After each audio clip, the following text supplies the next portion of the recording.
This is going to be the final video in the Intermediate Atomic Endgame series, and it's going to be looking at the bishop versus a pawn. So this is the one where the stronger side actually has the least chances of winning out of any of the pieces that we've looked at. And the main reason for that is that because the bishop only controls one colour complex, it means that it can only really touch the pawns that are on the same colour. So in this particular example you can see that the pawn on d4 and the pawn on a3, they're completely immune to the bishop. I mean, the bishop cannot do anything at all. Therefore the only target for the bishop is this pawn on h5. And black's king looks like he's in a pretty good position to cover that. And king d2, black kind of moves his king over there, not allowing any kind of checks. So similarly to the last video, white could kind of make a king move, hoping that black does something silly like king f7 and then allows bishop g6, but black doesn't have to allow that. He can play any kind of move to a dark square, king h8 maybe, or king f6, and eventually white's going to have to just transpose and play bishop g6 anyway.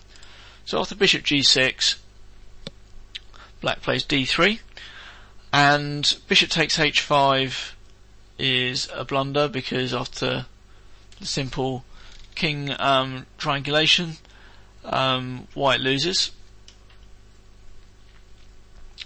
Therefore white can try something like bishop e8, but the only plan he's got, as I've already mentioned, is to sacrifice on h5, or the only winning attempt, and as that doesn't work, he's got absolutely nothing. Black will just move back and forth and the game should be a draw.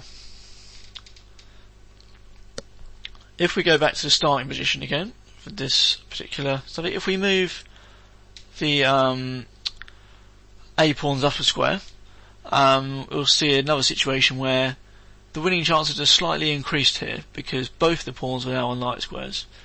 It turns out that black can actually hold this position anyway, but I'm just trying to show you that generally the more pawns that are on light squares, the better the winning chances that the bishop has.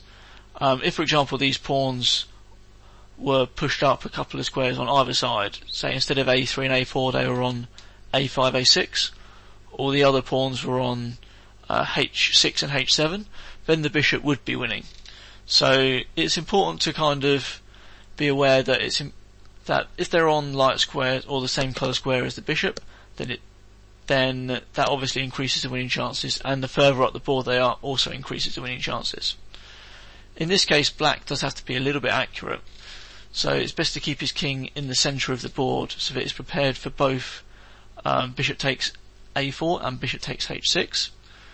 Again, white could kind of faff around moving the king, hoping that black allows the bishop to move with check, but assuming he doesn't allow that, the best chance that that white has would be to play bishop g6, and after d3 put the bishop onto e8. So now you're keeping an eye on both the pawns.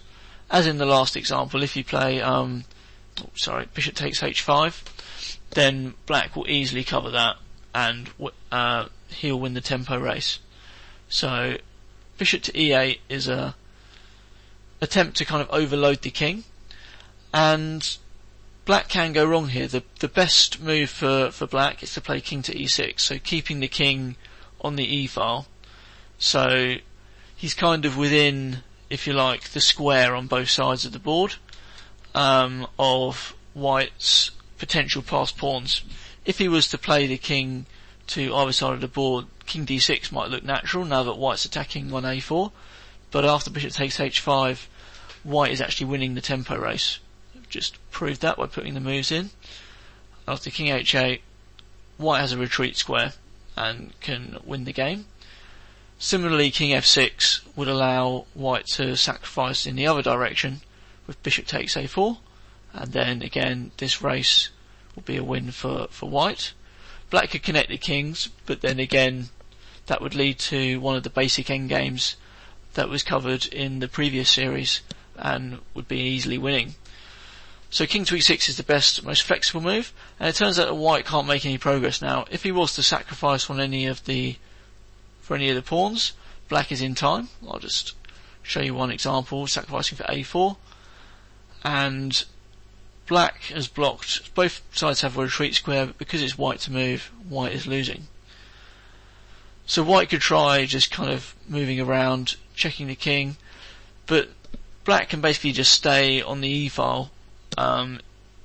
If white somehow manages to stop if white manages to stop black from staying on the e file, say it was black's move here, because white is only attacking the h pawn, black would be quite safe in simply moving towards that pawn and then moving back to the e file on the next move.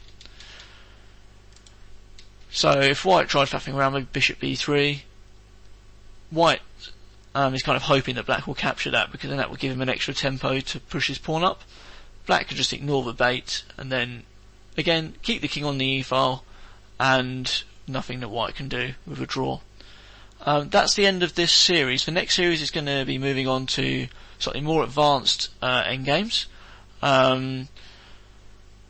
So hopefully you've enjoyed this series, and hopefully you're wanting to see some more atomic endgames. If so, then come back for the next series. I think the step up in level is probably a little bit less than the basic one to the intermediate. So if you found these not too difficult, then you should be able to handle the next level as well.